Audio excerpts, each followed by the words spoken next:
অত্যাচার দেখেন, দেশের জনগণের উপরে কি অত্যাচার করে দেখেন। আপনারা লাইভে দেন, লাইভে দেখুন, সারা বিশ্বের মানুষ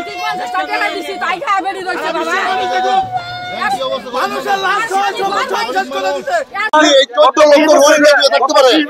গত 20 বছর দেখতেছি মহিলাদের এনে বসস্থান, কিন্তু জামাইটা মারা গেছে, থাকারও জায়গা নাই। কিছুদিন আগে জামাইটা মারা গেছে, কিন্তু ওদের বাচ্চা কাচ্চা নিয়ে খুব কষ্ট করে।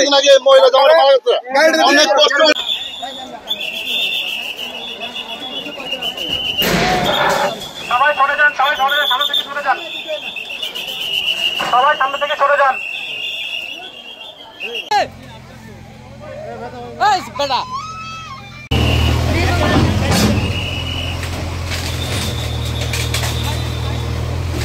রোহিঙ্গা জায়গা দিতে আমরা কি জায়গা দিব না? কি কারণে আমরা কি দেশ চাইছি?